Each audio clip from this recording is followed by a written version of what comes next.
Right after Davos, the next weekend, I will travel to India.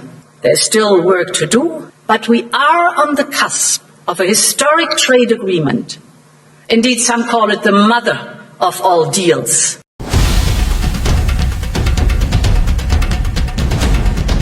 यूरोपीय union ने Trump के tariff सनक से निपटने के लिए भारत का साथ मांगा है। आपको बता दें कि भारत भी ट्रंप की टैरिफ दादागिरी का शिकार है, लेकिन अब इसका काट निकाला जा रहा है। यूरोपीय संघ भारत के साथ लंबे समय से लंबित मुफ्त व्यापार समझौते को अंतिम रूप देने के बेहद करीब पहुंच गया है।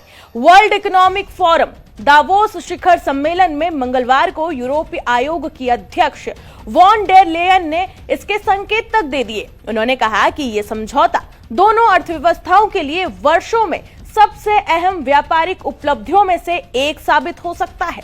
यानी भारत और यूरोपियन संघ ऐतिहासिक व्यापारिक समझौते के बिल्कुल करीब है। जानकार इस समझौते को मदर ऑफ ऑल डील्स कह रहे हैं, यानी ऐसा समझौता जो 2 अरब लोगों का बाजार बनाएगा और वैश्विक जीडीपी के करीब 1/4 का प्रतिनिधित्व करेगा।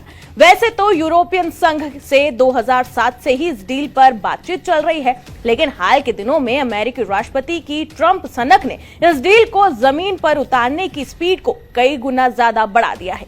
दोनों तरफ से इसको लेकर अब गंभीर पहल शुरू की गई है।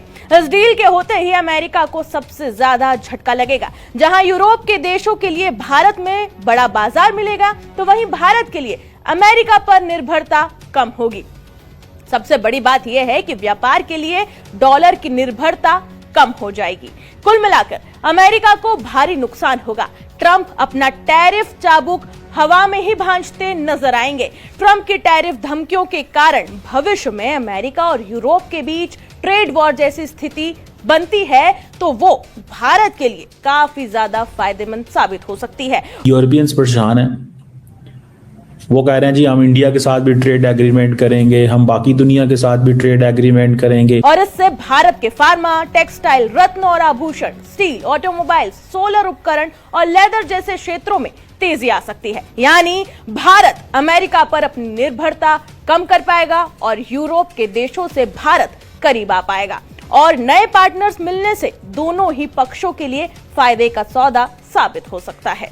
समझा जा सकता है इसे इस तरीके से भी कि भारत अमेरिका के टैरिफ जकड़न से बाहर निकलने की कोशिश कर रहा है और अगर राष्ट्रपति ट्रंप की धमकियां ऐसे ही चलती रही तो वो दिन भी दूर नहीं कि भारत और अमेरिका के संबंध 1971 के दौर में पहुंच जाए। जाहिर है भारत भी अमेरिकी दबाव पर करारी चोट देना चाहता है और वो इसकी तैयारी भी कर रहा है। फिलहाल सभी की नजरें ईयू और भारत के इस मुफ्त ट्रेड डील पर है, यानी कि फ्री ट्रेड डील पर है। देखना यह होगा कि भारत और यूरोपियन संघ इस डील पर कैसे अपनी बातचीत को आगे बढ़ाते हैं और कब इसे फाइनल करते हैं और ये ट्रेड डील जब होगी तो इससे अमेरिका को कैसे झटका लगता है। दोस्तों, ईयू चीफ उर्सुला वॉन और यूरोपियन काउंसिल के president Antonio Costa Nobel peace prize के लिए पगलाए डोनाल्ड ट्रंप को एक जोरदार झटका देने के लिए 26 जनवरी को भारत पहुंच रहे हैं। वे इस बार रिपब्लिक डे के गेस्ट के तौर पर भारत आ रहे हैं। दोस्तों, ये भारत के लिए एक हिस्टोरिक मोमेंट है। यूरोपियन यूनियन के चीफ ने खुद कह रही है कि India EU free trade agreement mother of all deals बनने जा रही है, जो 2 बिलियन के लोगों के मार्केट और ग्लोबल जीडीपी का एक बड़ा हिस्सा को जोड़ देगा। इस डील के लिए ईयू चीफ उर्सुला वॉन ने 26 और 27 जनवरी को इंडिया आ रही है। और याद कीजिए, कुछ महीने पहले डोनाल्ड ट्रंप ने इंडिया को डेड इकोनॉमी बोला था। आज रियलिटी यह है कि भारत 7.3% से भी ज्यादा ग्रोथ के साथ फास्टेस्ट ग्रोइंग मेजर इकोनॉमी बन चुका है। इन सिर्फ 6 महीनों में भारत ने यूके, ओमान, न्यूजीलैंड और EFTA कंट्रीज के साथ ट्रेड डील या एग्रीमेंट फाइनलाइज किए हैं और अब EU फाइनल स्टेज पर है। ये सब मोदी जी के स्ट्रॉन्ग लीडरशिप और विजनरी फॉरेन पॉलिसी का रिजल्ट है। दोस्तों, भारत के साथ ट्रेड डील यूरोपियन यूनियन के लिए एक फ्लेक्सिंग मैटर है, यानी कि भारत के साथ ट्रेड डील कर रहा है और दुनिया को कहीं ना कहीं वो बोस्ट कर रहा है, देखो हम क्या हासिल करने वाले हैं। भारत न सिर्फ सेंट्रल एशिया में बल्कि पूरी दुनिया के अंदर अपने मफादात के लिए एक्टिव हैं और सुपर पावर अमेरिका की आंखों में आंखें डाले खड़े नजर आते हैं। वो अमेरिका जो भारत पर दबाव डालकर टैरिफ लगाकर भारत को घुटने पे लाने की कोशिश कर रहा था, नाकामयाब कोशिश कर रहा था, सीधे सीधे यूरोपीय संघ और भारत के बीच फ्री ट्रेड एग्रीमेंट होने वाला है। यूरोपियंस परेशान हैं, वो कह रहे हैं जी हम इंडिया के साथ भी ट्रेड एग्रीमेंट करेंगे, हम बाकी दुनिया के साथ भी ट्रेड एग्रीमेंट करेंगे। मतलब they are going into the direction जहां पे मतलब दुनिया एक पागल हुई पड़ी है कि हो क्या गा। भारत के लिए अच्छा टाइम है, sweet time, make trade deals, mega trade deals करिए, सबको घुटने में बिठाइए, अच्छे से डील करिए, गेट इनटू हार्ड नेगोशिएशन, सस्ते में चीजों को खरीदिए, जो खरीदना है ऑफ द शेल्फ उठाइए। यूरोपियंस परेशान हैं, वो कह रहे हैं जी हम इंडिया के साथ भी ट्रेड एग्रीमेंट करेंगे, हम बाकी दुनिया के साथ भी ट्रेड एग्रीमेंट करेंगे।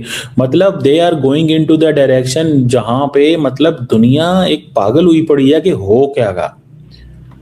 आप पूरी दुनिया की हेडलाइंस आप देखें, वॉल स्ट्रीट जर्नल की आज की हेडलाइन ये थी कि जी Trump threatens on Greenland, mobilize allies. दुनिया की जो इस वक्त बड़ी पावर्स हैं वो सारी के सारे एक वो उस केओस के अंदर है कि अब हमने किस तरफ जाना है। अब जो हेजेमोनिक स्टेबिलिटी थ्योरी है जिसमें ये है कि जी जो आइडिया है कि जी इंटरनेशनल सिस्टम जो है वो मोर स्टेबल है जब एक कंट्री डोमिनेट करता है।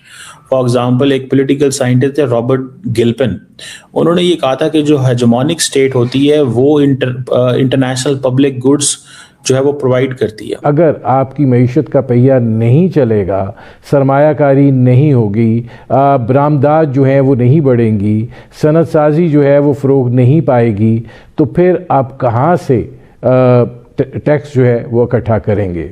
और जाहिर है कि अगर आपने ये सूरत हाल बदलनी है तो फिर आपने अपनी जो मसनूआत हैं उनको दुनिया में एक कंपेटिटिव नहज पर भी इस्तवार करना है।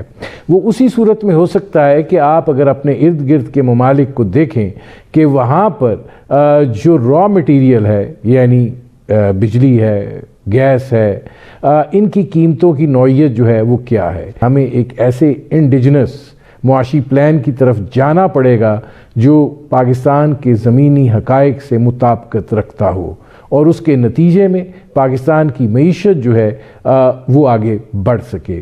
हम सिर्फ मैक्रो इंडिकेटर्स को लेकर ये नहीं कह सकते कि सब अच्छा है, सब अच्छा नहीं है और वो महसूस भी हो रहा है।